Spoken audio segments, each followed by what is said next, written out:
nicely for a single.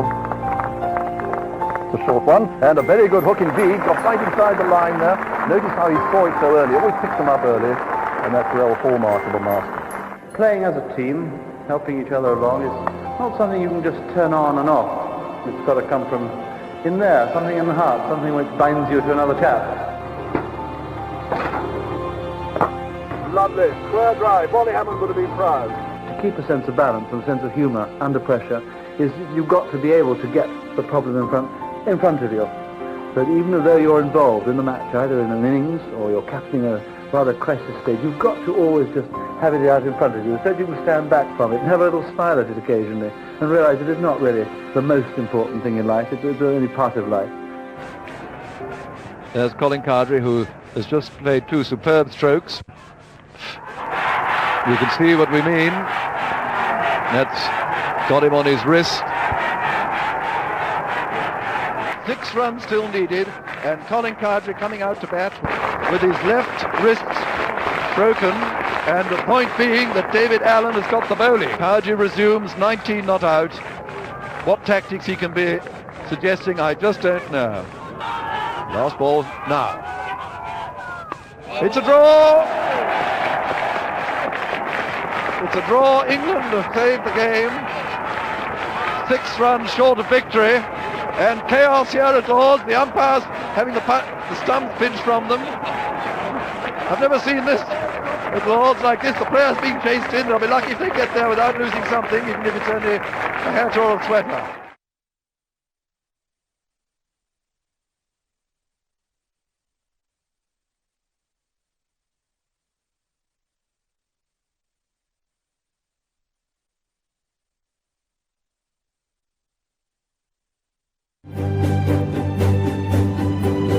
Magnificent stroke.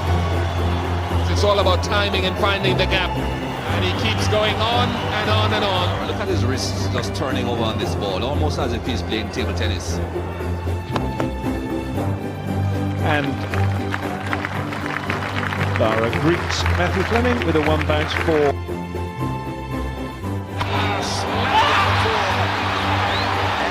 the West Indies have won a remarkable game of cricket. Beautifully played, lovely shot by Lara. It's worked away on the leg side, and that is Lara's 100. One of the best centuries you'll see. He's gone for a pole, and there it is. The new world record holder is Brian Charles Lara of Trinidad and Tobago. What a moment. Batty to Lara. There goes the sweep, there it is.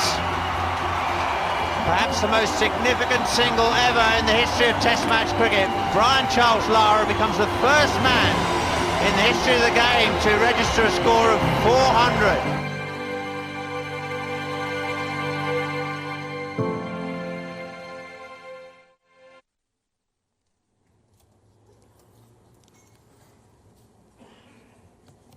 My lords, ladies and gentlemen, welcome to the 17th MCC Spirit of Cricket Cowdrey Lecture, delivered here from Lords, the home of cricket. Welcome to all our members and their guests who've joined us here in the Nursery Pavilion, and to all those joining us around the world on YouTube and for the very first time on Facebook Live. A personal message to my mother: if you've figured out how to watch this on Facebook Live, I've lost an enormous bet.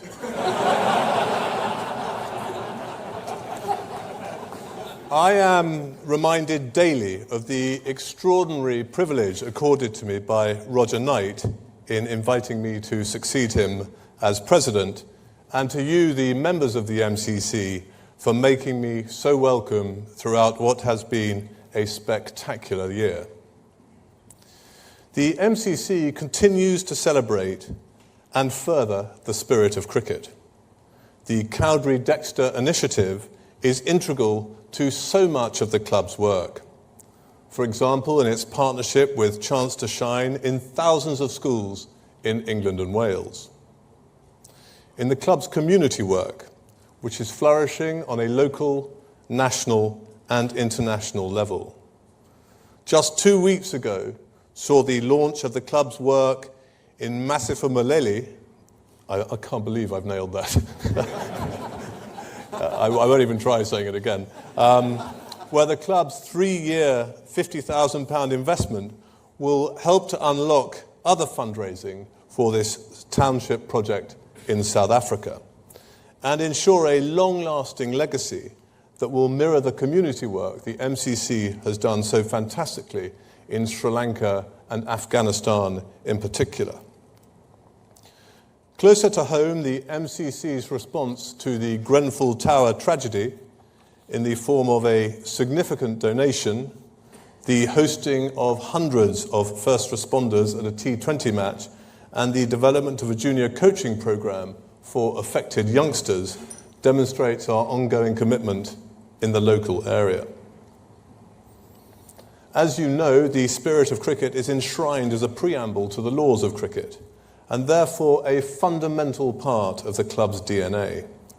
Particularly relevant at the moment, as we are a matter of weeks away from seeing a whole new code of laws being introduced for the first time since 2000, reinforcing the relevance of MCC to any and all that play, watch, and love the game around the world.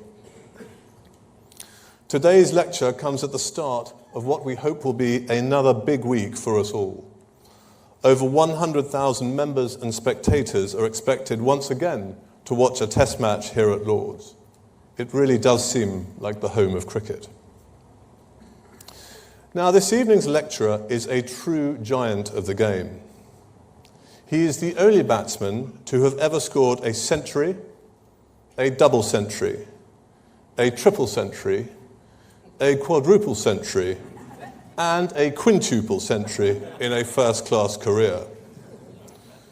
Whilst he wasn't much of a bowler, and he remains wicketless at the highest level, he averages over 50 in Test match cricket and first-class cricket, and over 40 in one-day internationals, the benchmarks for true greatness.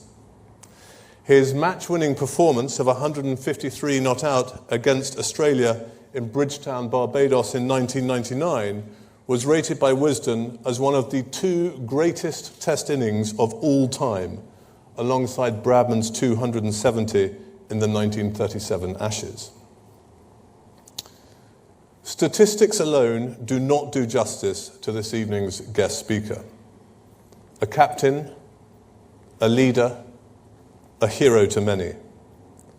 A batsman respected and admired by the world's best and feared by us mortals. He entertained, he destroyed, he humiliated, but all with the grace and precision of a true genius. He is a proud Trinidadian and West Indian, and his views on cricket and West Indian cricket will, I am sure, be thought-provoking and heartfelt. He is the second West Indian to deliver the Cowdrey lecture. Sir Clive Lloyd, another captain and left-handed great, being the first. How fitting that a knight is followed by a legend whose nickname was Prince. To bowl at him was thrilling, intimidating, and usually chastening. He hit me to all parts of Barbados, Canterbury, Edgbaston, Trinidad, and Sharjah. Tonight it is my privilege and pleasure to extract a modicum of revenge by asking Brian Lara to deliver the 2017 Cowdrey Lecture.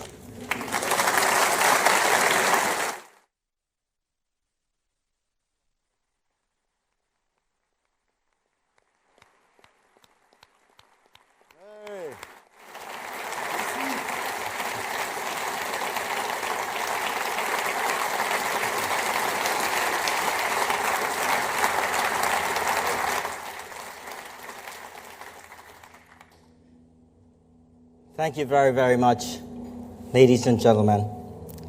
And thank you, Matthew. Firstly, I'd like to warn you, right, that Whenever the West Indies were 200 for 1 and I walked into bat, I had no clue what to do. That was not a regular situation. Whenever the West Indies was 25 for 3, I knew exactly what I had to do. Under pressure, I could perform. I started this speech 200 days ago. I couldn't get past the first line. This weekend, things started to flow.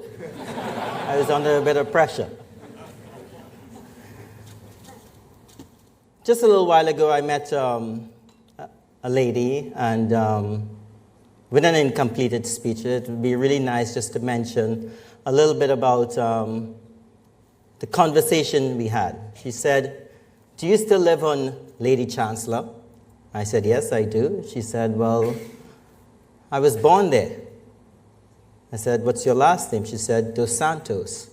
And so Errol Dos Santos was a gentleman that lived on the property that I live at presently. But the real story is that I went to a school called Fatima College, and about a mile away from Fatima College was an agricultural station for Trinidad and Tobago where my dad worked. And I would walk from Fatima College up through St. Clair and to the agricultural station and wait for my dad. I got there about 3 p.m. in the afternoon, and I still had an hour to wait. I will cross the road, and up the hill there were a lot of mangoes and fruit trees, and I will walk into the property and steal some of the produce that they had there.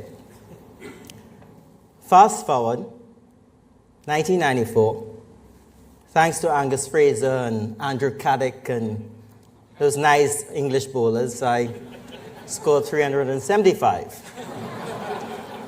And my Prime Minister gave me a list of properties in St. Clair to have a look at. And I was having a look, and one of my friends' father was an architect, and he said, "What did they offer you?" I said, "They offered me a property in St. Clair." He said, "Come and have a look at this place." And I jumped in his car, and he drove out this bushy lane, and I said, "Where are you taking me?" He said, "I'm taking you up. You need to see this place." I said, "I know this place." So he drove up into Nags Hill, the same place that I was taking the mangoes and the pineapples and all these things from. And he said, "You need to go back and ask the government for this piece of property." I did. I got it. So at the age of 12, I was actually stealing from myself. I want to say also a big thank you to Matthew for mentioning my bowling, because I was not a great bowler. I had no test wicket, but you're wrong. I do have international wickets. And I think the first person that I got out actually is an MCC member. And his name was Angus Fraser, or is Angus Fraser, sorry. And we were playing a one-day international in Trinidad and Tobago, and England needed 50 to win in the last over.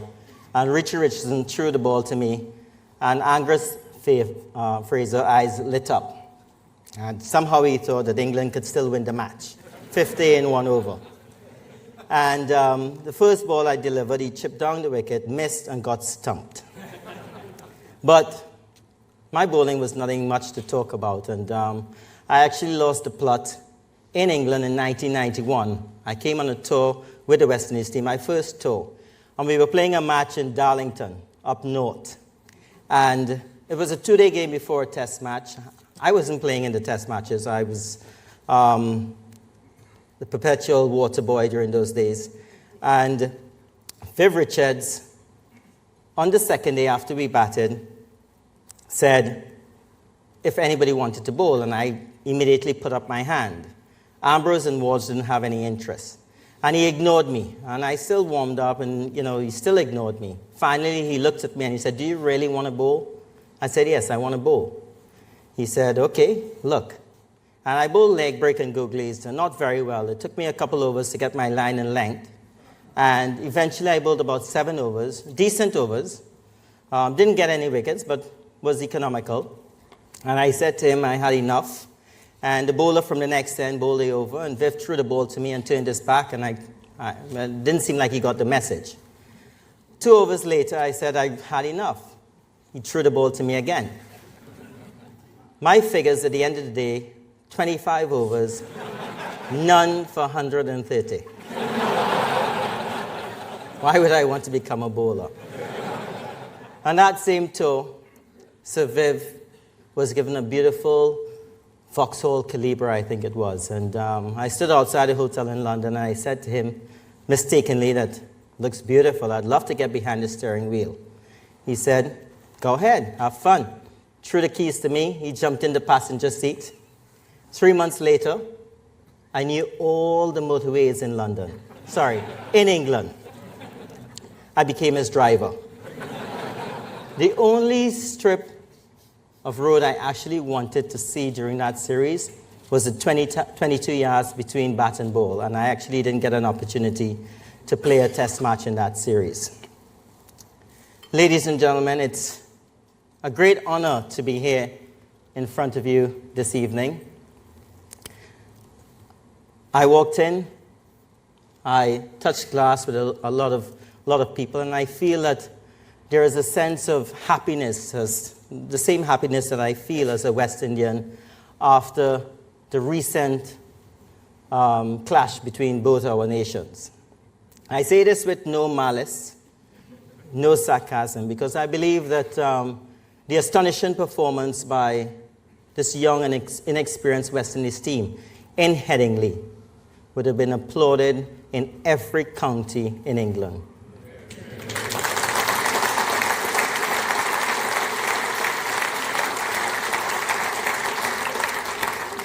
Maybe even behind the gates of Downing Street, if we're lucky. But the following morning, somewhere about midnight in Trinidad, one of my English West Indian sent me a message and he said, did you watch the match? I'm strolling to work. I can't wait to get to my office to silence my English co-workers. And I read the message and I felt personally that he most likely got to work and saw English people happy. Because my personal feeling is that if it's one team that all of England want to see do well, it's the West Indies cricket team.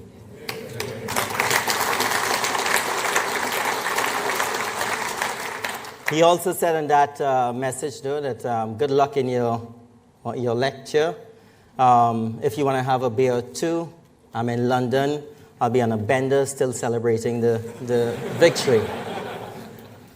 Unfortunately, I was unable to meet up with him because I was confined to my hotel room, intimidated and nervous at the fact that I'll have 500 fielders around my bat, no room to maneuver, nowhere to pick up a single to get to the other end.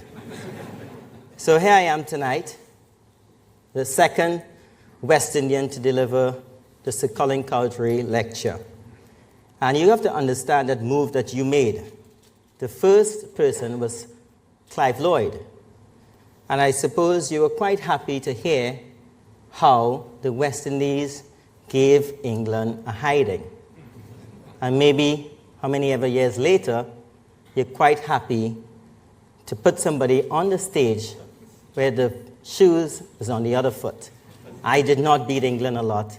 I got a lot of hiding from England. So thank you very much for that. Despite what one Englishman said, I'm not going to quote what he said, but he said that this West Indies team, or lot, is the worst cricket team that he has seen in more than 50 years of watching, playing, and commentating on cricket. I feel, though, that it might not have been warranted, but he said it. But I feel unanimously that around the cricketing world and in this present room, that I feel that people were looking forward to a West Indies team that stood up and be counted. And that is what that group of youngsters did at Headingley, and I must congratulate them for that.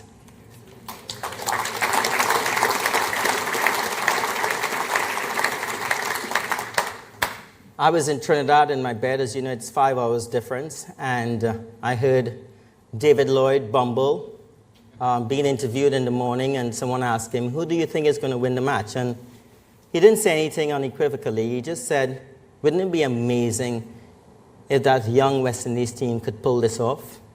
And he finished that statement by saying that, I hope they do. Nasser Hussain surprised me when he said that these are the young players of the future of West Indies cricket. And he was talking about Craig Brathwaite and Shai Hope in the first innings when they were putting up a resistance to the English bowlers. It took, I think, maybe 127 years of illustrious names: Sir Donald Bradman, Sir W.D. Grace, Sir Gary Sobers, Sir Len Hutton, Sir Vivian Richards, some non-sirable names like Sachin Tendulkar, Alan Border, Sunil Gavaskar. They all passed through the gates of Headingley. They all walked onto that field. And if I could quietly mention my name, I was not comfortable with any pitch past Manchester. It got a little bit too cold, and I really wasn't happy about it. But it took 127 years for one person to score 100 in each innings of a first-class match at Headingley Cricket Ground.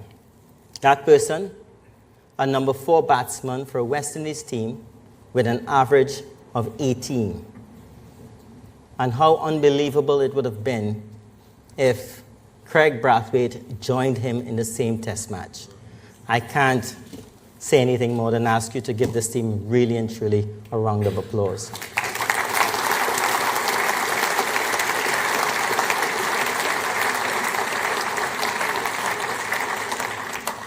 I know for a fact that there are quite a few people in administration would be pushing their chests out, somehow with some self-proclaimed reason for the victory. But personally, I would like to congratulate the captain, Jason Holder, who took the mantle up and really led from the front. You have to give credit to, I suppose, the management team as well, and Stuart Law, the coach, for being there. And I'm almost sure that they're going to be a part of the criticism that the team got after the first test match at Edgbaston. And they stuck there with their team.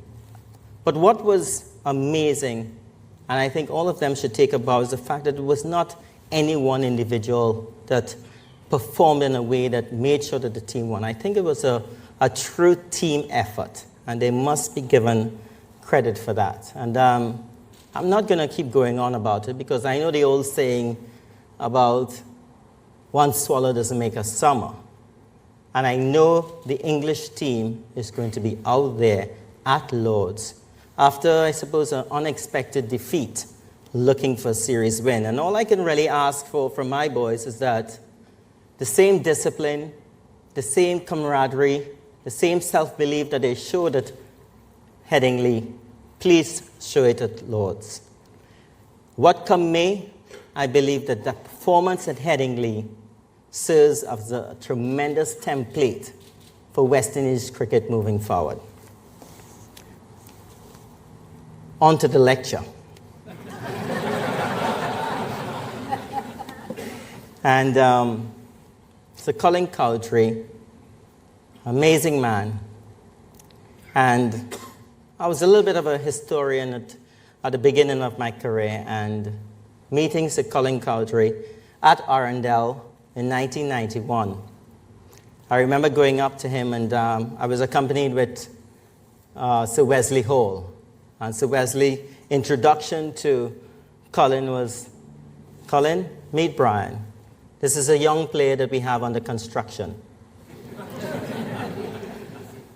During my early days, I loved to look people up and down, and I had to look up. He was a tall man, and I had to look down, and I saw in his eyes something that I always do. I always look somebody in the eyes, and I saw in his eyes that this man had peace.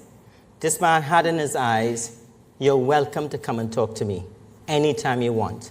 And that's the humility, and that is the place that I've always placed to Colin Cowdrey. I met him 4 years later in 1995, and you got to understand, Arundel is a place that in the 80s and in the 90s, all touring teams tend to start their series down there. And in 95 again, as I said, I saw him, and Wes Hall again was there, now was the manager. And he rushed over to Colin and he said, remember this young man? He said, it seems that the foundation is solid. He's now starting to put up the floors. And just an amazing man to meet. And tonight I met young Michael and I met Chris. Chris, who had the unfortunate situation of captaining the England team against the West Indies in 1988. One of 4 captains in that series, actually. I think it was Embry and Gatting and maybe Botham as well. And the West Indies, I think, won 4 or 5-0. But it's lovely to spend the evening with the Cowdrey family. It's lovely to spend the evening with everyone here. And I would like to say that this game has given me a lot. This game is an amazing game. And for me, it started in a little village in Santa Cruz, Trinidad and Tobago called Cantaro. I'm one of 11 kids. I'm number 10 in the family. 7 boys and 4 girls, 11 of us. And the first time I played a family cricket game, as you can tell, we can field our own team. I had to bat at that exact position, number 10. My 6 older brothers batted before me, and Marlene, Agnes, and Kathleen felt that they earned the right to bat before me because they were born before me. My eldest brother, Junior, climbed a coconut tree, and with his machete, we call it a cutlass, he cut a branch and shaped my actual first cricket bat as a 4-year-old. And it was an amazing time in my life growing up in such a big family. I loved cricket immensely. Nothing else. I just loved cricket. I played a bit of football. I actually played for Trinidad and Tobago in underage football. I played table tennis as well. My dad, he loved cricket. He was a fanatic.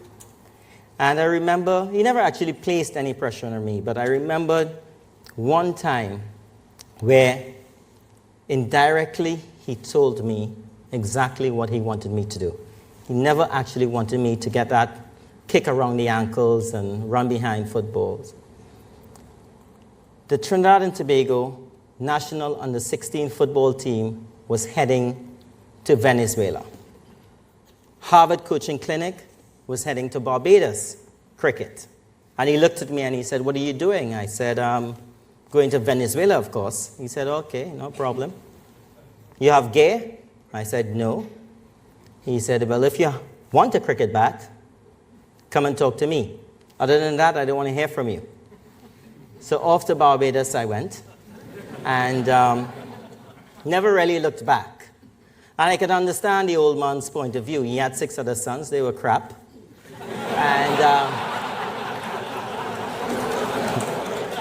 And ladies' cricket was not something that was that popular back in those days. So he had one chance to actually produce a young cricketer. And so I obliged. I remember the first time that I played, not actually played, the first time I was a West Indian cricketer. It was 1989, and it's the most poignant moment in my life, actually, because India was in the West Indies, and they were playing against an under-23 cricket team in St. Kitts, and I got some runs. And I got drafted into the national team. I was only 19. The West Indies cricket team. I was only 19. I had no clue because I left St. Kitts and I went back to work at the Angostura, which was a rum and bitters company. And then one of my co-workers called me and said, your dad is on the phone. And I walked over and he was loud on the phone. He said, did you hear the team? I said, what team are you talking about?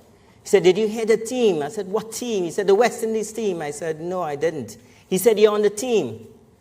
I couldn't believe that my old man's dream came true. I was elated, but his dream really came true.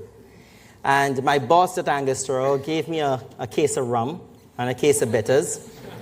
And I headed up to Santa Cruz, and my dad with his friends, who were all in the house already, emptied a case of rum. And thankfully, they didn't do the same to the bitters. It's 50%, or I think 50 or 80% alcohol proof. But I remember those days because I walked to the Oval. The West Indies was coming to Trinidad for the next test match against India, my hometown. So I didn't have to go anywhere. And I went to the Oval about an hour before the team arrived. And I didn't know what to do. I had two of my brothers there. They wanted to come and see what practice was going to look like. And we went onto the field, and they started giving me a little bit of throwdown, and I was there batting. And you have to understand, when the bus where the West Indies team pulled up, you're talking about my idols. You're talking about people who I could only, look at on TV or listen to on radio. And Viv Richards walked off the bus, and Gordon Greenwich walked off the bus, and Desmond Haynes walked off the bus, and the late Malcolm Marshall and Jeffrey Dujan, Augustine Logie walked off the bus. And I froze. I was out in there as a little kid taking a knock, and I didn't know what to do. I didn't know if to head towards the dressing room. I didn't know if to head towards the bus, and I waited. And as the team went in the dressing room, I decided that I'll try to join them and say hello. And I was walking towards the dressing room. My cricket bag that I put down in the dressing room, in the same spot that I played for my country for Trinidad and Tobago in first-class cricket, came flying through the air in front of me. I didn't know what I did. I picked it up, I walked inside, and to my amazement, the same place that I sat for Trinidad and Tobago is the same place that Sir Vivian Richards sat for the West Indies. So I spent the first 5 days of my international career in the bathroom, ducking the players as they came in to take a shower. I had to move my bag left, I had to move it right, and that's what I did. But that first test match, I actually was not selected in the final 11. And my dad came to the picket fence, and he asked me for a few more tickets. I said, no problem. His friends wanted to come. I go to Clive Lloyd, the manager. He gave me some tickets. I gave it to my dad. In those days, I'm 19 years old. I'm not going to hug my dad. I say, see you tomorrow. And he was off, and I went back to the hotel. At the hotel, I had a roommate. I'm not going to call his name. And he said, Brian, can I have some space? I said, no problem. I've played in boys' team already, and I know what that means. And my little interaction at 19 years old with the opposite sex, I knew that it was going to last a few minutes. So a few minutes later, I called the room, and he said, don't call, I'll call you. I said, okay, no problem. And I waited. At 11 p.m., the curfew was 12 o'clock. I called again, and he said, I'm not ready yet. I said, you're not ready yet, or you're not finished yet? And he said, both. So I said, listen, I'm going to go home, and I'm going to see you early in the morning. Is that fine? He was, of course, very happy with that. And that is a situation where the senior players were allowed to leave. I'm not sure if the junior players were allowed to leave because of my first few matches. But I went home. Oh, sorry, I didn't go home. But sadly and unfortunately, my dad got a heart attack that night and passed away. And as I said, I was not home. I was by my girlfriend. So it took my brothers some time to find me. Clive Lloyd thought I was in bed. I was not in bed. My roommate had no explanation, and he blamed everything on me. But back in those days, Test cricket still had a rest day. And on that rest day, my family decided to have my father's burial and ceremony. And it could not have been a most amazing time for a man who gave his life to his last son. He worked hard with 11 kids to provide for. When the entire West Indies team came to that little village in Santa Cruz called Cantaro, his son in a blazer, Sir Vivian Richards in a blazer. And I remember that moment so vividly. Everyone just left my father's casket. They all walked towards the West Indies cricket team looking for autographs. We didn't have cell phones back in those days, so there's no selfies or anything like that. But It was just the most amazing send-off for a man who I truly loved and who gave me everything that I have today. It took me a couple years of carrying the water, the towel, cleaning the boots of all those great players in the West Indies team before I actually got a look in. It was an apprenticeship period that I actually enjoyed. Can you imagine being in a dressing room with Sir Vivian Richards, Desmond Haynes, Gordon Greenidge, Malcolm Marshall as my roommate? Don't worry, Malcolm Marshall was not a roommate back in Trinidad. And I felt like if I died and went to heaven, it was the most amazing time of my life. Of course, on many occasions, they took advantage of me, and I remember right here at Lord's, and during the 1991 series, rain was falling like it always does in England, and I made sure that everybody had what they wanted, who wanted their shirt in the dryer, who wanted food, who wanted their boots clean. I did everything, and the rain just continued falling, and I felt it was an opportunity for me to take a little nap. And you know, I had my first MRI machine experience. You know when you feel that's something that someone that's just too close to you? And I opened my eyes, and in front of me was Sir Vivian Richards, staring me in the eyes with his piercing look and big nose. And he looked at me and he said, very quietly, he said, "Did you have a late night?" I was nervous by then, heart beating. I said, "No, I didn't. I just felt that everyone was okay and they needed nothing, so I just thought I'll take a sleep."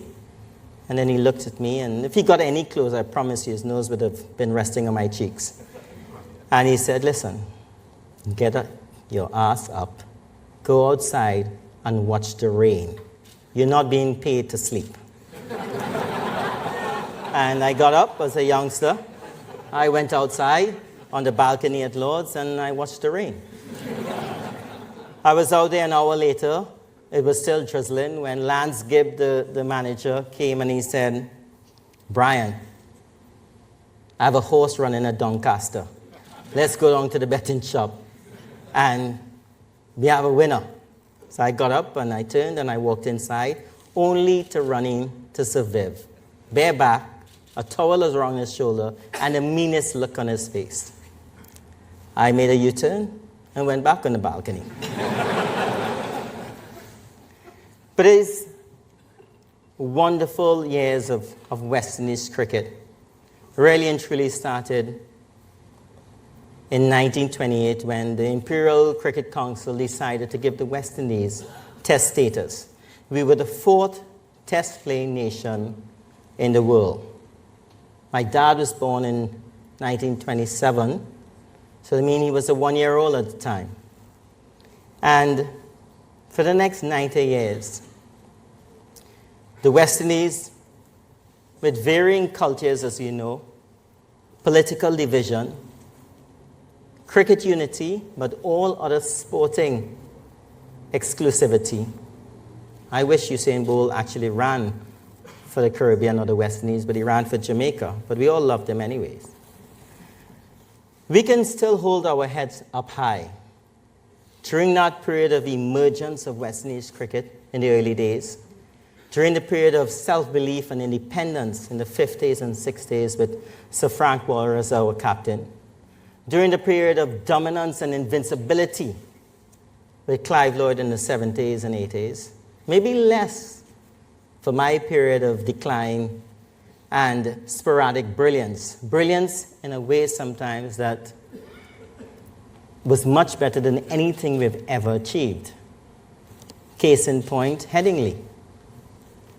T20 victories twice, not once in World Cup.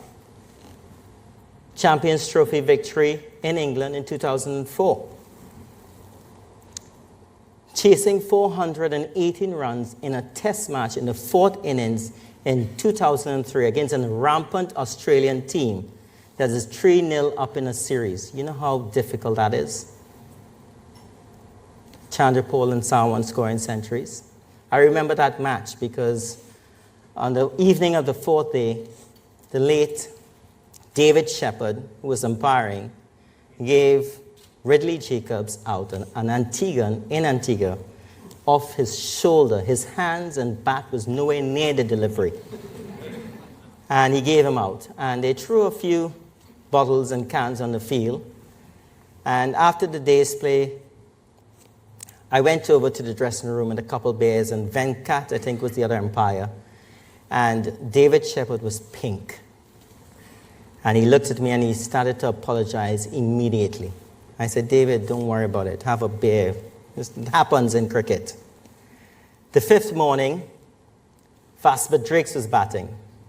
I think Shane Warne or somebody, I think it might have been McGill, bowled, what do they call those deliveries, Mark? A scooter, the one that goes straight on, plump in front of middle stump. And David Shepherd said, not out.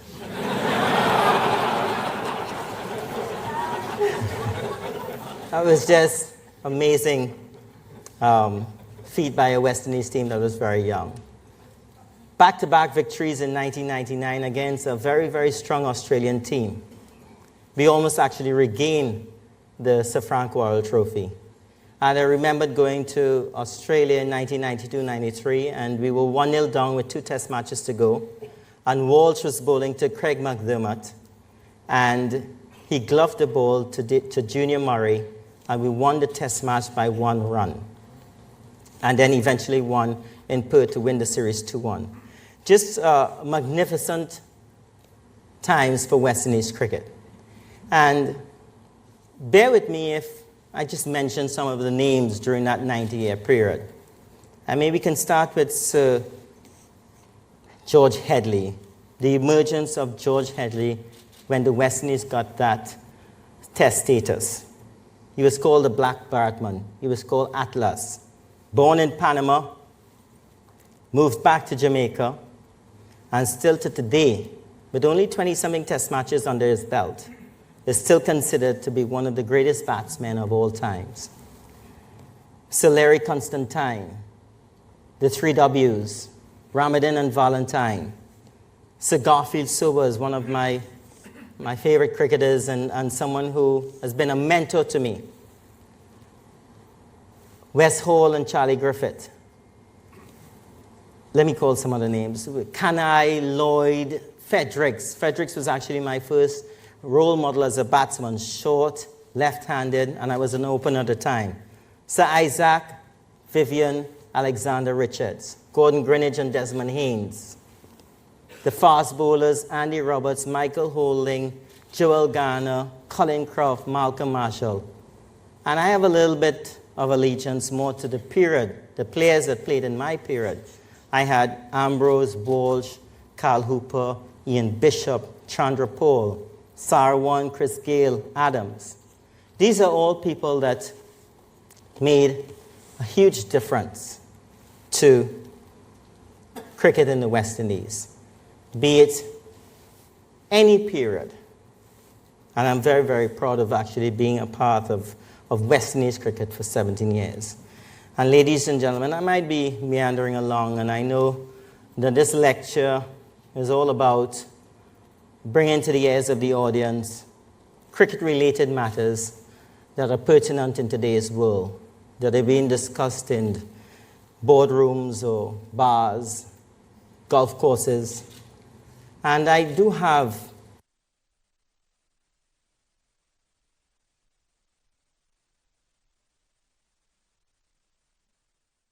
an opinion about a couple of those matters. And the one that actually is very, very close to me is why I feel that the importance of the team that is the best team in the world, the team that might be dominating world cricket, the team that might be the most or the highest ranked team in the world, has the responsibility to ensure that the integrity of the game is upheld every single time that they play. That the spirit of cricket is there on the field with them every single time that they enter the field. And I hope that they are diehard West Indian fans, because we're going to play England in a few days. But my only experiences that I can really count on is my experiences over the last 17 years of West Indies cricket that I have played. I have intimate knowledge of that period. And I grew up at a time when the West Indies dominated the world. For 15 years, from 1980, the West Indies never lost a test match. No, sorry, a test series. I wish they never lost a test match, but they did. But they never lost a test series. And just before that reign started, Colin Croft decided that he's going to take a little piece out of Fred Goodall's shoulder, and he ran into him in New Zealand in a test match. Michael Holden decided that he was no longer a cricketer, he was a footballer. And one of the players was making a long run, and he kicked a stump towards him. I was still a very young person, and no television in my house, so I really didn't understand what was going on. And what was news today was chicken and chips paper the next day. But I'm sure that the occurrences during those periods had a big effect on cricket. I was asked by the late Richie Beno to say a few words during my last test match, or after my last test match in Australia, in Adelaide. And I went on stage and I said to my teammates, thank you, and to the Australian public, thank you. And I immediately went to the Australian cricket team, members of the best cricket team in the world, and I let them know exactly how I felt. I felt that they had the respect of the rest of the world, and they needed to show the way and lead the way and ensure that world cricket saw them as a leader, not just on the field, not there in their dominance and fierceness on the field, but how the game should have been played. I didn't know for a fact, because I know Rod Marsh was on this stage, and I did a little bit of YouTubing, and I realized that Rod Marsh was a wicketkeeper, that an umpire made a decision, and he caught the ball, caught behind, and he asked the umpire to reverse this decision because he felt that he picked the ball up on the bounce. Can you imagine if that happened in my first test match in Australia at the Gabba, when Ian Healy got me stumped out and the ball was visibly in front of the ground for everyone to see except the square leg umpire? Nobody made a comment. I also want to congratulate Rod Marsh on the fact that he never looked interested in the decision to bowl an underarm delivery to ensure that Australia won a match against New Zealand. And I say this to really talk about a period in West Indies cricket that I'm not very proud of. I was accustomed to victory after victory.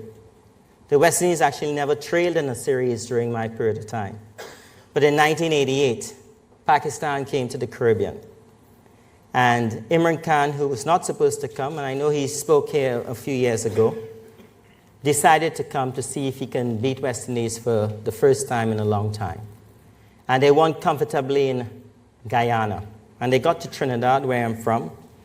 And I am not going to go into details, because who was here a few years ago will remember Imran Khan talking about a low-scoring game, and the West Indies' second innings at 64 for 4, he got Viv Richards plumb in front and was given not out.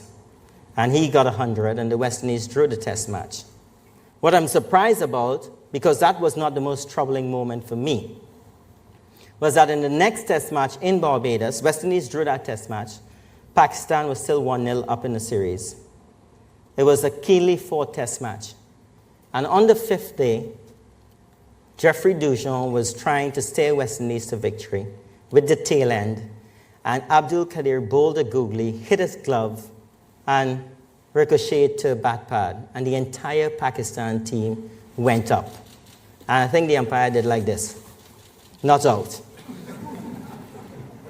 I was embarrassed. I wasn't playing. I wasn't actually in the team. The Pakistan team, I can see, looked defeated. They lost the fight, except for Abdul Qadir, who actually punched a spectator and had to pay $1,000 to settle out of court. Another disturbing period during that time was England's 1990 tour of the West Indies. And I was on the team, as usual, water boy. I accepted that period for 2 years. And they had no chance. England had no chance. Sir Ian Botham wasn't there. David Gower wasn't there. And they arrived in Jamaica, I promise you, with no chance. And they outplayed the West Indies. And they led the series 1-0. And everyone believed that that could not be repeated. They went to Guyana. Rain fell, no play at all. And they got to Trinidad, my hometown, and with a 1-0 lead. And Graham Gooch, I think, won a very, very important toss. Green track. And by lunch, I think the West Indies were 29 for 5. It was not a fluke. They had a little bit of recovery with Gus Logie, Wayne Larkins, and Graham Gooch batted very, very well and put England in a commanding position. And by the 5th day, England was in the driver's seat. Rain came, washed out a session, but England still had ample time to chase down a very small total. And I've never ever seen groundsmen and official fight for man of the match.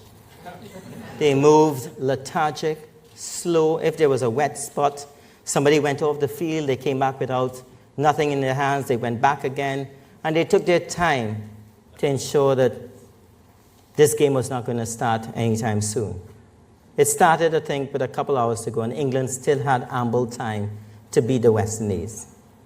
And this is maybe the most embarrassing moment for me as a young West Indian, watching a West Indies team, time wasting, playing the game in the way that it should never, ever be played.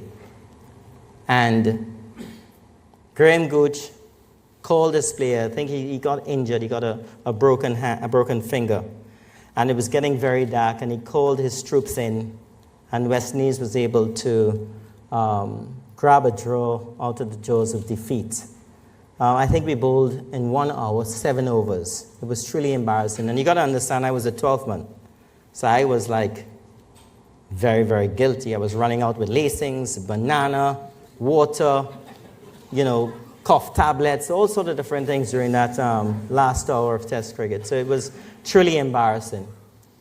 And they went on to Barbados, and again, a keenly fought event, and Rob Bailey was batting with not much time to go for a drawn Test match. And he flicked the ball down the leg side, and Jeffrey Dujon dived and collected, and the first slip, I'm not going to call his name, ran towards the umpire and signaled, and the umpire wasn't taking him on, but he just kept going, and eventually stuck his finger up and gave Rob Bailey out, and he definitely wasn't out. And England sort of lost faith in the game. They lost that Test match, and they lost the Test match in Antigua for West Indies to win the series 2-1.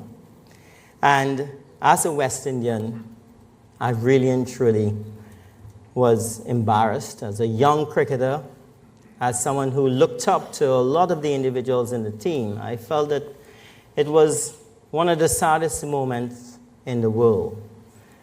And for me, I felt that the West Indies, being the best team in the world, needed to play cricket in a different way. Did we play in the right way? Actually brings me to my second point, which is a question that is asked about West Indies cricket every time I turn around. What happened to West Indies cricket? They had the halcyon days of 70s and 80s and 90s and the early 90s. What happened? And I always stop them and I say, you know what? And I could include what happened a week ago. And I understand that this was the first victory for the West Indies in 17 years in England. The last time was in 2000 that we beat England. But I always wanted to say that, is that really the facts? Is that the ones that we should be looking at? Or should we be looking at the fact that we've never beaten England since 1988 in England? And that is where I look for the decline, because people talk about the first Test series that we lost in 1995. That's when we started to spiral. I felt we started to spiral years before that, even when the great players were playing. And if Pakistan got what they deserved, or England got what they deserved in 1988 and 1990 respectively, I feel that the West Indies officials would have taken a different look in introspection into what do we do about saving West Indies cricket at a time when we had senior players who could have guided the younger players to ensure that we were on the right footing moving forward. But that didn't happen. Another thing that bothers me about the spirit of the game is batsmen not walking when they're out. I don't see any room in that for cricket, because I can't understand some of the arguments that I hear. There's an umpire to make a decision. Why am I going to walk? You know how many times I've been given a bad decision? Let them do their job. But to me, I could not understand why I would want to have an unfair second chance to bat in the same innings of a match when everybody is toiling. So I could never agree with that sort of situation. Bowlers and fielders appealing unnecessarily, getting decisions. There are many times that you appeal and you think someone is out and they're given out, and you leave the field and you understand that the player wasn't out, and you apologize and you move on. Sincerely apologize. But I don't believe that these things are necessary in a sport between countries. I believe that we are much bigger than that, as they say in Jamaica. They're bigger than that. I remember as a young man playing my second Test match. It was against South Africa, and South Africa just came off the apartheid system, and they were now granted full sporting status again. And we were in Barbados. Only my second Test match. I played my first in Pakistan. And I think Alan Donald or the late Tatius Bosch was bowling, and he bowled me a short ball, and I flicked at it. And as I moved off for a run, I felt that my heel touched something. And as I ran past the bowler, he was pointing at my stump. And the umpires met and discussed, and they decided that I wasn't out. And as a young man, not knowing the rules fully, I accepted the umpire's decision. But it never really rested properly with me, and I didn't last very long afterwards. And I told myself from that day that if I am ever out in a cricket match, I would not be waiting for the umpire's decision. The fielding team is going to see my back. I remembered going to India in 1994. I had a very tough year. I was always in the middle. I was in the middle in Antigua against England. I was in the middle in Edgbaston against Durham. So I was a tired young man with scoring too much runs. And I got to India and very exhausted, but I could not miss a battle with Sachin Tendulkar. I really and truly wanted to see what this guy could do, especially if, being at the top of my game. But I lost that battle after the first Test match, and I just meandered along throughout the series, and India made a mistake, and they gave the West Indies a green top in Chandigarh, only 1-0 up in the last Test match. And we destroyed them, and I got to 93 in the second innings, I think, and I pushed forward to Raju, and I felt the ball, a faint edge on my bat, and I stayed in the position long enough for Venkat to say not out. But that was not the reason why I stayed in that position. I was just very disappointed. I collected myself, turned my back, and went off the field. Never to score a Test 100 in India. I know that he's not here tonight, but if you ask Michael Vaughan, I think he's convinced that I edged the ball and north before I scored 400. If he was here, I would say to Michael, I said, listen, Michael, I think I heard the same thing that you heard, but I actually didn't feel anything on my bat. And not because you feel that I'm out, I'm going to walk. I have to be 100% sure that I'm out. I also believe that Michael Vaughan got given out caught behind in that test match, and he wasn't very happy. We were quite satisfied with the decision. So what I would say to Michael, if he was here, I would say, listen, Michael, you're already leading the series 3-0. It only cost you a couple of days in the sun for me to score 400, so don't worry about it.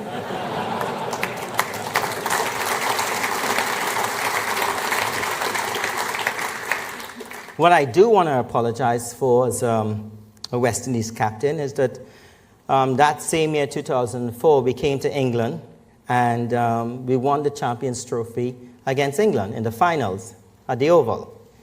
And instead of collecting ourselves very early and shaking hands with the opposition, we went off on a rant and a celebration that was uncalled for. And I've apologized to Michael and the guys after that because we paid no attention to the English team. But you know what? I put it down to the fact that we were a bit punch drunk. We played 8 test matches for the year against England, lost 7. So you had to excuse us to not knowing the simple things that made the game that it is today. Another thing that I feel that affects the spirit of cricket is the relationship that any team has with its cricket board. And the relationship between the West Indies Cricket Board, or the disharmony between the West Indies Cricket Board and its players, are the one cancer that I believe has affected and destroyed West Indies cricket over the last 20, 25 years. We were still a very happy bunch when we had a white captain. He was not the best player in the team, but we had to accept that post the World War and for a period of time. I think we were very proud that we had Sir Frank Worrell as our first black captain. Amazing period of our existence. We also had Sir Garfield Sobers as one of our giants in world cricket, captain in the West Indies, followed by Clive Lloyd, who began that period of dominance. After a 5-0 thrashing by Australia, in the wink of an eye, the West Indies was the best team in the world, up until, of course, World Series, or you call it Kerry-Packer Series. Then I started in 1989, and I didn't feel that love and that team unity that we saw on the field, a high five. And I felt that when Sir Vivian Richards took charge of the West Indies team, his relationship with the West Indies Cricket Board was actually a turning period in our cricket. I felt that the board thought that he was too powerful, and I felt that they always sort of looked at him and looked at the fact that they want to get rid of him. And I remembered one series in 1991, I was at Rockley in Barbados, again not playing, and I was sitting at the pool, and we were 2 weeks out from touring England.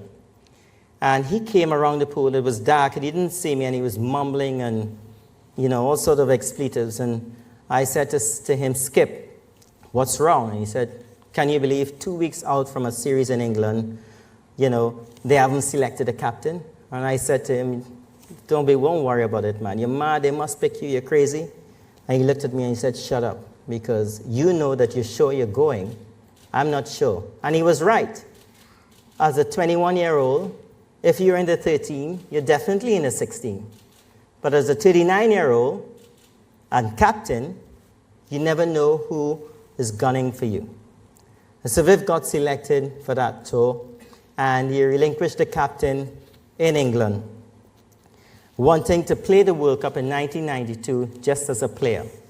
But I believe we know exactly what happened to Sir Vivian Richards. They put him out to pasture. He never played in that 1992 World Cup in Australia. Guess what happened to someone 16 years later? Playing the World Cup in the Caribbean in 2007, wanting to come to the West Indies, wanting to come to England for that 2007 Test series. I couldn't face the embarrassment. I didn't know what the selectors wanted to do, so I retired. I truly wanted to come to England to play in that series, but I opted out of it. Ladies and gentlemen, there are many different things that affect teams, affect the psyche of people in the Caribbean, affect sports around the world. Another couple things I would say before I end is that people always ask, what is the life of Test cricket in the Caribbean? I have a couple feelings about it. I feel that the fact that the ICC and the governing body have us playing cricket after the month of June, which is our rainy month, definitely doesn't help. I feel the fact that our team, of course, does not play well against the established international teams, means that when the minnows come, the public is not going to come out. I have a couple of recommendations. I feel that the West Indies should become a nation that plays cricket on Boxing Day and New Year's to see if there's a little bit of revival. The amount of you guys that come out to Barbados and Antigua during that period of time, I'm sure you're going to fill the stadium. You know, can you imagine a Boxing Day test match at Kensington Oval in Barbados? Doesn't matter if it's England or not. I believe that it's not going to hurt West Indies cricket. I'm also asked a lot of questions about T20. I personally believe that the game has evolved, and the West Indies have benefited a lot from T20 cricket. I feel that the only form of cricketers that we are producing are the ones that can play T20. You don't have to think a lot. Natural ability comes into play a lot of times. You take that same individual that is a star at T20, a West Indian, you try to turn him into a test match cricketer. You would see the problems that you face, especially if he doesn't have the support group that is needed to bridge that gap between first class or T20 or one-day cricket into being a test cricketer. I am very, very proud to be in front of you today. I felt that I was going to give it my best shot, and I hope that we had a wonderful evening. I will end by saying that I got a text message from Sachin Tendulkar, and he said it was a success that the entire world needed, and he commended the West Indies cricket team for a wonderful victory in Headingley. Can you imagine if the maestro, if I was to get a next message from that great man after 5 grueling days at Lord's, saying the same thing? Ladies and gentlemen, thank you very much.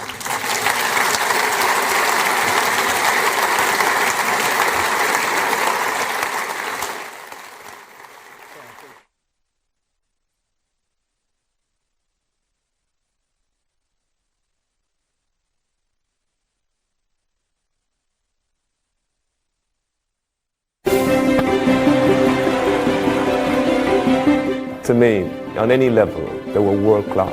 Both of them have been just unbelievable for the West Indies.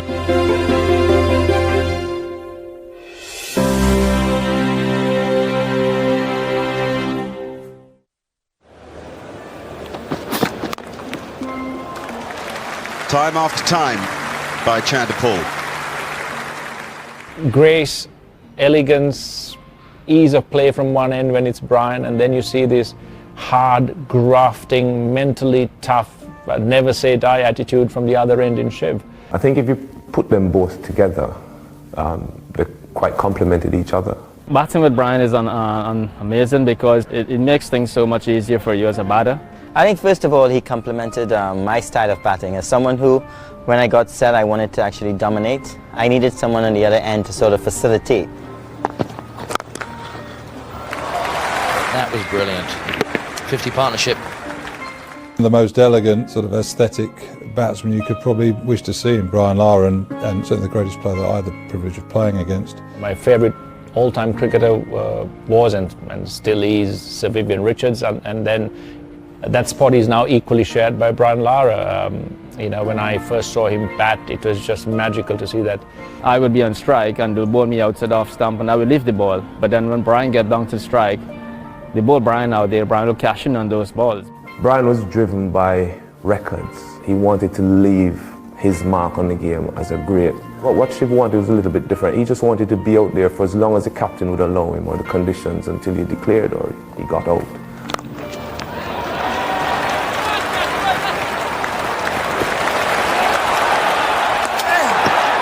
made it, and he's made 100. Good on him, that's a fine fighting knock. Just when his team wanted it. He had a sort of something burning inside. You can see that nearly every single time he wanted to do well. I mean, Chanderpaul could score at a fair lick once he got going in his own way. He'd be one of those players where you think, well, he hasn't raised his bat in anger here, and all of a sudden he's on 65, and you think, well, where have those runs come from? Once Shiv got in, again, opposition attacks are going to be under pressure because they know that they have a guy at the other end who will just bat until next year. Both of them have stood up, and they've stood up not just once but over and over again, year after year. And that is it. One of the best centuries you'll see.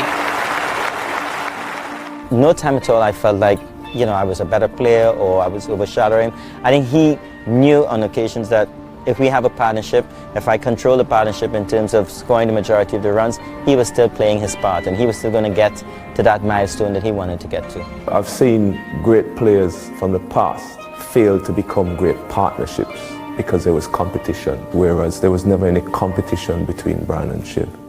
A lot of my career was spent in the dressing room with Chanderpaul, so for sure he's definitely one of my favourite cricketers, and for me it was a great partnership. They were the mainstay of West Indies batting for 10 or 15 years.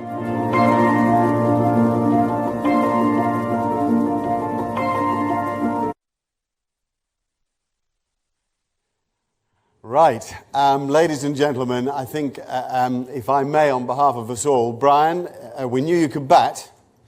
We didn't know you had quite such comic timing and perhaps such hard-nosed opinion. I mean, boy, you've held our breath, particularly in that sort of second half where you crystallised a lot of the things we've dodged around over the years. I can tell you the spirit of cricket, and specifically the issue of walking, has been a subject that the modern player has been very reluctant to address, and you addressed it tonight in fascinating and firm fashion. Your genius entertained us and thrilled us. I don't defer to boycott too often, but Geoffrey reckons he's only ever seen 3 geniuses. So Gary Sobers, Vivian Richards and you. And I would support that in terms of the way that you thrilled your audiences. And tonight, you thrilled us again. So thank you once more. Quite brilliant. Now, in late July, our breath was held at Lord's as the final over of an extraordinary cricket match at the end of a quite memorable cricket tournament reached the crescendo. We know what happened. We know that England won the World Cup, and we know the name of the bowler of that over is enshrined now in the annals of English and world cricket. Our first guest tonight, Anya Shrubsole.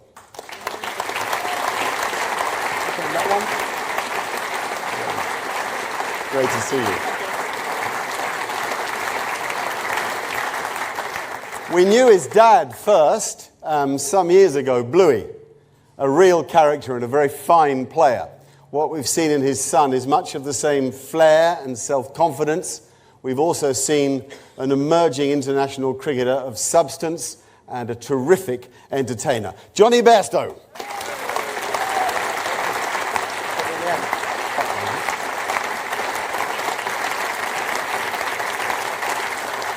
And please welcome back the world record holder, Brian Lara.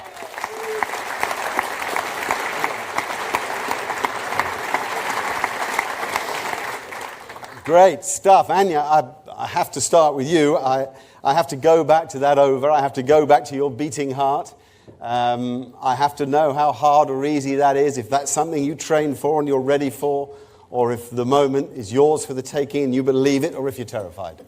A little bit of everything, I think. I don't think you can ever prepare for a World Cup final to be under that pressure, but I think the biggest thing I took from that was I tried really hard to almost put the pressure back onto the Indians and think how much pressure the new batters must be under coming out to bat, full house at Lord's. So obviously I'm under pressure as a bowler, but they're probably under more pressure coming out on naught. So the more I remembered that, the more it relaxed me and made me think, actually, they're the ones under pressure, not me. So you can go back to your mark thinking all of that, even in the melee of the moment?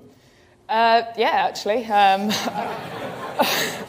It's amazing, really. I made the plan pretty simple in my head. I basically decided to bowl 2 balls.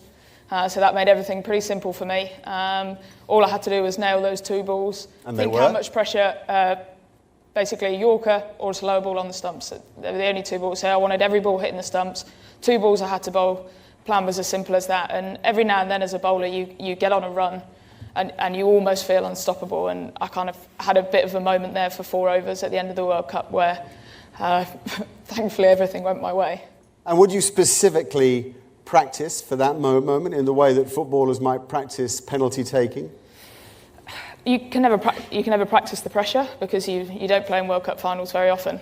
So you can't practice for the pressure. What you can do is know you've done all the practice, so when you get in that moment, you can stand at the top of your mark and go, I know I can deliver this ball. If you haven't done that practice, then you probably start to feel the pressure, but that's what all the hours are for however many years. You stand at the top of your mark, you know I've got this. Jonny, do you have a zone? Have you ever been in what I think Sachin Tendulkar's called it a floating technique?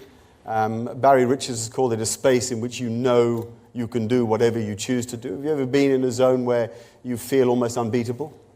I think it's an interesting one, really, because now with lots of psychologists, people that potentially know a lot more about the brain than I certainly do, you can flip into a zone for 2 minutes, 5 minutes. Hopefully it lasts a lot longer than that. Well, you can train your mind for that. Well, you try and train your mind for it, but at the end of the day, if you've got a guy that's bowling at 90 mile an hour at the end of the mark, your heart's going to be beating very, very fast, let me tell you, because there's a lot of adrenaline going through you, and you can dip in and out of the zones if you wish, but it's finding that optimal zone that over a period of time of a period of 2 hours in between each session that you can try and stay in for as long as you can, but having the ability to then switch off. Everyone talks about switching on and off at the end of your mark, whether that be a bowler that can switch back in, whether it be a batter that's off strike for 6 balls. Just try and give yourself that little bit of break, but being able to switch back into it is quite important. You play a very adventurous brand of cricket, both your England sides. You play, at times the batting has, in the men's case, you've been accused of being gung-ho. In the case of the women, you've had performances where you've fallen short of expectation, arguably because of too much adventure. Is it just the modern way, or is it a very conscious effort from your coach and captains to play an adventurous brand of the game? Anya?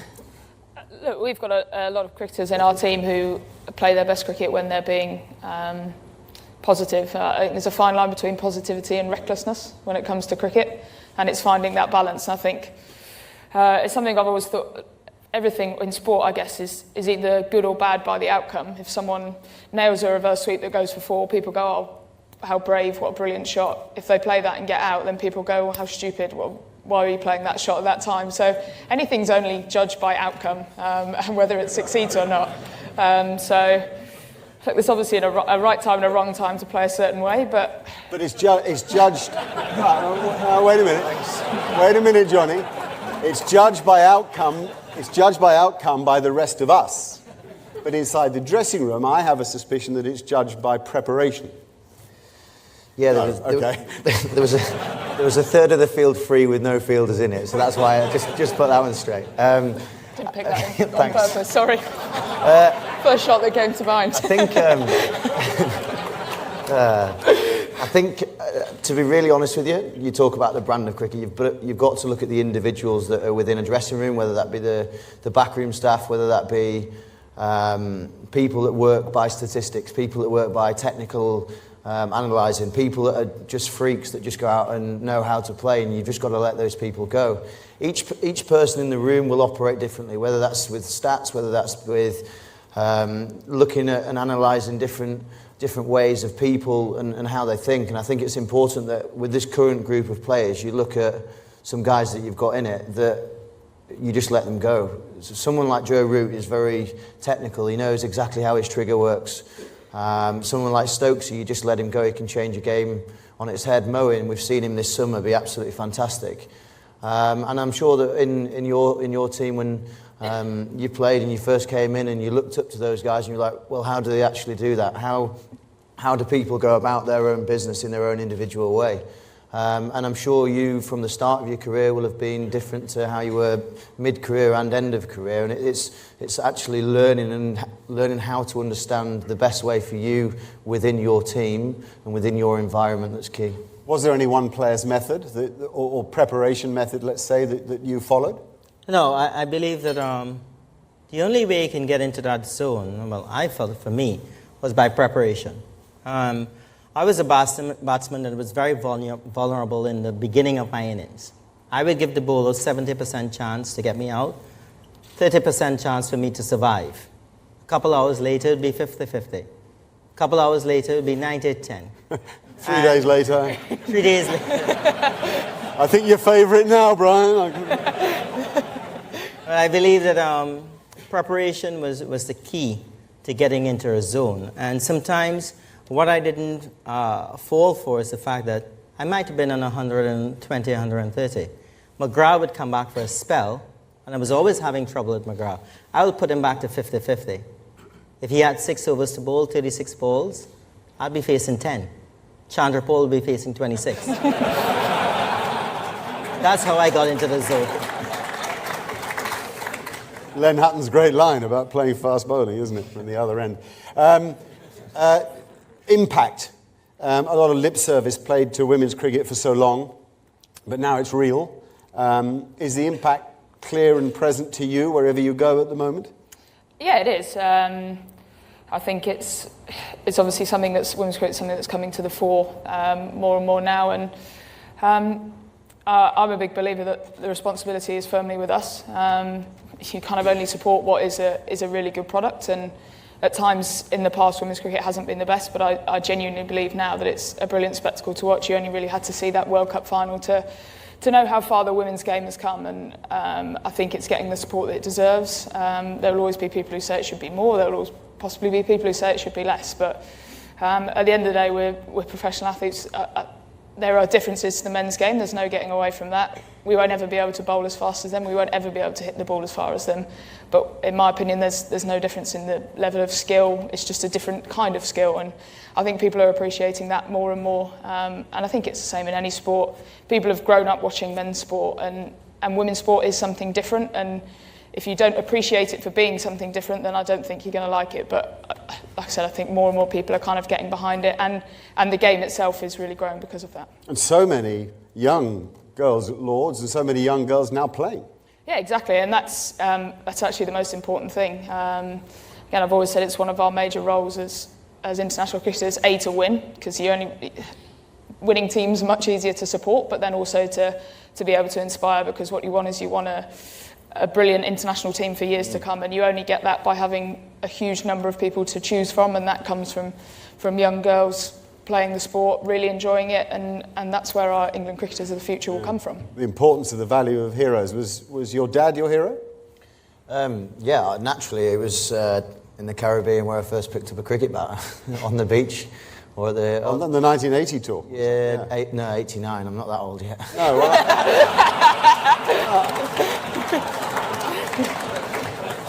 it's a fair call. No, it was over there. It was getting anyone and everyone to be throwing a ball at me, to be enjoying it, and that's exactly how it should be. There's a huge initiative at the moment about trying to get kids into cricket. I think there's a stat that if you don't get the kids into cricket before they leave primary school, then the likelihood of them actually going on and taking it on as a profession and losing them to football, rugby, athletics, anything else that they choose to do, even coming into the city and working long hours. I mean, who would want to do that? And you actually lose them completely, and we've got to react and be really proactive about the approach that we're now taking. It's a huge example, the girls winning the World Cup, and it's a huge thing and an honour for them to do that, but it's the impact that they're having on not just the boys in primary schools, it's the girls, and it's us now leading into Thursday and then leading on from that into the Ashes, about drumming up as much publicity as we can and drumming up the performances. It's up to us on the pitch to put them in, because if we're putting them on, then that's how Joe Root, Alistair Cook, everyone else, Jimmy Anderson are inspiring those young kids. Amongst Brian's strongest messages in the last hour or so was the need for leadership, not just from individuals but from teams that are at the head of the world game. Do you feel that the game you're playing now, the two of you, is about right, out in the middle, atmospherically between the sides, and in terms of the kind of accusation that has followed cricket amongst opposing teams, but doesn't seem to be there quite so much now? I think it's completely changed. And right now I don't know whether it's for the right or the wrong things. For me, you play professional sport, you're out there, you're grown adults. In the heat of the battle, things are going to be said. There's going to be mannerisms, there's going to be people that lose the cool. At the end of the day, you've got two people that one's bowling and one's batting. You are trying to get them out. You're trying to win the game. And obviously now with stump mics and things like that, things are getting picked up that are flippant comments that can be taken completely out of context. And at the end of the day, we are playing professional sport. I'm sure that it's all the great stories about the great rivalries over so many years that people will go back to. And I don't want to lose that, because that's what, for me, playing is all about. It's about the rivalries. It's about doing something that only a few people are able to do, and only a few people will only be able to experience those unbelievable battles and find yourself within that. So your point is not to try to quell or squash emotion in any way, and that you can't say it, I understand that, but Bairstow's got a raw deal in that particular situation. Having said that, you've got to keep an eye on it. You're setting an example to the world game. How's the women's game in terms of atmosphere between teams, about on-field behaviour and that sort of thing? To be honest, I haven't really come across anything in the women's game where there's been any issue with on-field behaviour. Obviously, it hasn't been as high profile as the guys' game, so anything that does happen almost doesn't really kind of come to the fore. It can be swept under the carpet.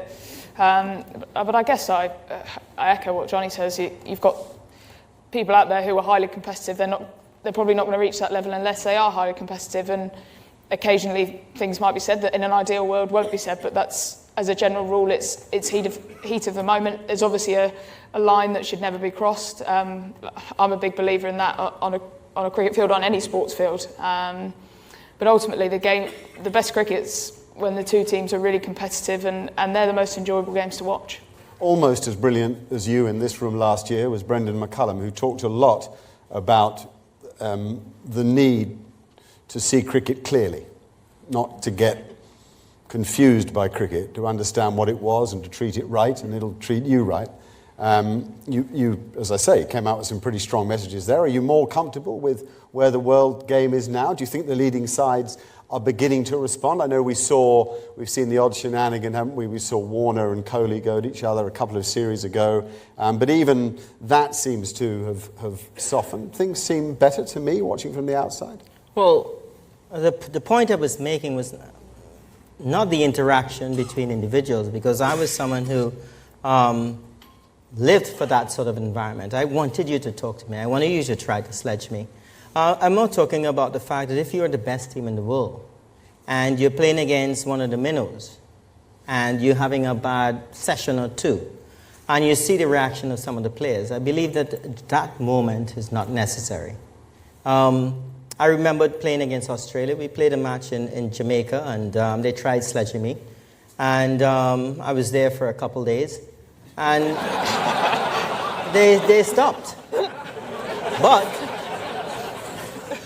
But Robert Samuels, who was at the other end, they had a huge go at him. And I feel that you could sort of handle that better. I'm more talking about a team environment. I'm talking about the fact that if McGrath says something to you, or whatever the case may be, I believe that as a team, under Steve Waugh, under Viv Richards, under Joe Root, under Kohli, you are the man that is in charge, and you can actually sense on occasions when it's getting out of hand. So I'm more worried about that team environment. I believe that there are going to be heated moments in matches, and some people welcome it, some people don't, but we just got to be very careful. Will you just please tell everybody the the story of, because that innings of 277 in Sydney, you named your daughter. Could you just, do you mind? What story? Well, you named your daughter. Yes, born, I did. Yeah, Sydney. Yeah. I did name my daughter after my 277. I think that. Are you talking about why I didn't name her something else? Or? Yeah, exactly. No. It's the fact that my first 100 was scored at the Sydney Cricket Ground, and I named my daughter Sydney. But my first Test match was at Lahore. Right. It was too good not to get it in, wasn't it? Too good not to. Is for the England women's side, the next target is the Ashes, I would imagine. Yeah, without a doubt. Still recovering. Yeah, it is. We don't have the Ashes, the Aussies have them at the minute. It's been a pretty good year so far. But that would definitely top it off if we can win them back over. Do the women see Test match cricket as the holy grail that it is seen to be in the men's game, or we hope it is seen to be in the men's game? No, I don't think so. We don't play that much Test cricket. I think as a team we would like to play more. The only Test cricket we play at the moment is in the Ashes, so it's kind of one Test every couple of years. But we also have to be realistic about where the biggest growth can come from in women's cricket, and that is without a shadow of a doubt in the one-day game and the 2020 game. So whilst we might like to play more Test cricket, actually in terms of still the women's game being still probably growing and at a developmental phase, that shorter format cricket is definitely the way forward. So, but we have got the opportunity to play a day-night Test match over in Australia in the Ashes, so that will be a really good experience. I'm looking forward to playing. I was going to come to that. The day-night Test at Edgbaston and the pink ball works for you, something to comfortably go forward with, or you got some reservations? I think it was different. I think I played in the county round, but only kept wicket in it, so it was the first time that I'd actually batted against the pink ball. Rooty and Cookie seemed to enjoy it, so that was all right. But it was, for me, it was a completely different challenge. I think there'll be things that have to change with it. I think they're going to, in England, I think that we may have to explore things like backlights in the side screens in order to lighten up where the ball's coming from. Because I personally felt that when I was keeping wicket and it had gone to the twilight period and just beyond, I couldn't really see the ball. So, really? Yeah. So when it kind of hovers at you, but then because the leather's slightly different, or the composition of the ball slightly different at the moment, so it doesn't necessarily shine up. So we saw the ball not necessarily swing, it didn't necessarily reverse swing. So Jimmy and Broader and all the other bowlers utilised the wobble seam exceptionally. And if the ball doesn't buff up and doesn't shine up, then we need to find a way of taking those 20 wickets, because in Australia it's going to be a Kookaburra seam with slightly less of a seam, slightly flatter. So there's going to be different skills and aspects of that. I mean, playing in England compared to Australia, it could be different again. You don't know how it's going to react. It's much drier in Adelaide for a start, and they use a Kookaburra, which is a... Yeah, so it might be a case, we're fortunate in England that we sell out Test matches in England for the first 3-4 days of Test cricket. It might be a case that some countries in the world will have more day-night Tests than others, because it might get people in the Caribbean through the door more frequently to say what we might get at Lord's or wherever it may be. Amazing. I mean, we've heard from Brian. We don't have to go over the ground again, but it was an extraordinary 2 weeks for you in the comfort of the win at Edgbaston and then the defeat at Headingley. Is there any, I think I know the answer, but is there any sort of collateral damage for the team after that defeat, or are you as fresh for the start of this week as you could imagine being, given we're into September and you've played a lot of cricket? I think it was, you've got to give a huge amount of credit to the way that the West Indies played in that Test match.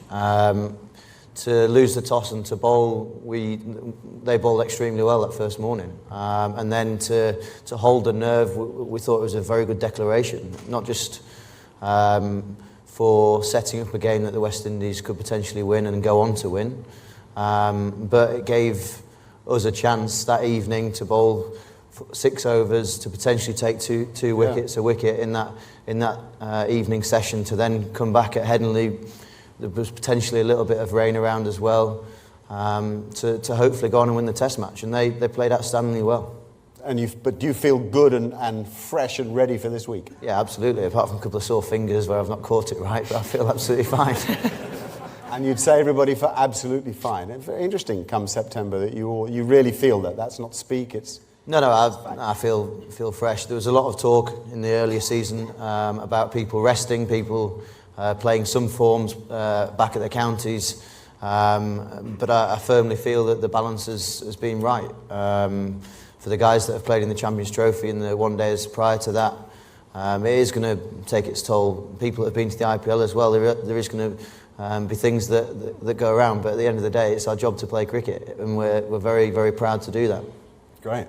We wish you well. We can't wait for this Test match. I think we heard the response from the room to how people feel about West Indies cricket, and Brian, a very simple final question for you. What is the attribute you think you've got above all else that can make 400 in a Test match and 500 in a one-day game? I believe it stemmed actually from that first 100 in Sydney. I came off the field and it was a rain delay. I was on 110 or 20, and I got into the dressing room and all the players were congratulating me. Just remember, I've never made a double 100 before. So 120 seems pretty good for me. And I went to Rohan Khanna and he said to me, "Congrats, but set your stall out." I said to him, "What do you mean?" He said, "Your next innings starts at 0. And I interpreted that as, I need to cash in now. And standing there out in the middle at Sydney Cricket Ground, and they had an electronic scoreboard, I saw all the numbers that were going down and the players that I was passing, and I fell in love with it. I fell in love with batting long. And from that day, I never actually looked at 50 as being a milestone or 100 being a milestone. I felt that, most Test teams going to bat for 4 or 5 sessions, or as long as you can bat for, and I wanted to be out there in the middle. So I don't think it's anything special. I believe that the fact that I love batting, the fact that I wanted to be out there always constructing my innings, knowing when to attack, when not to attack. I could be on whatever score. I just loved batting, and I didn't want to get out. I didn't want to sit down inside and watch someone else bat.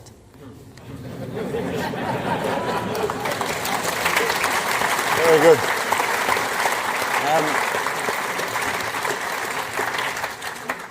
The spirit of the game has been covered well enough. It doesn't need me to say anything more other than the relationship between MCC, ECB, Chance to Shine remains as important today as it ever has been.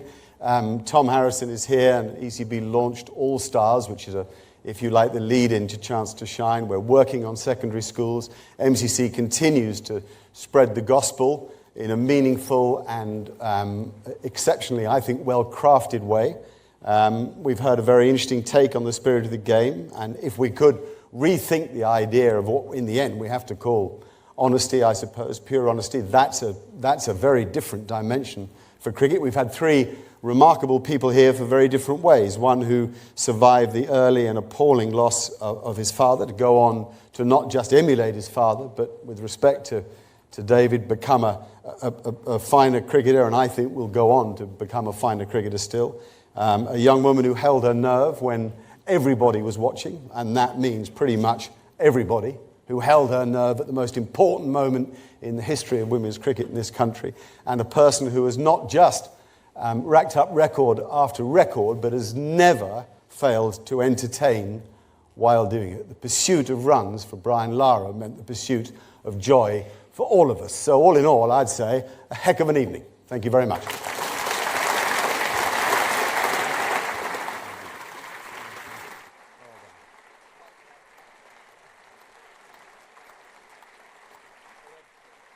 Well done. Well done. Well done. Well done. Bless you. Thank you so much.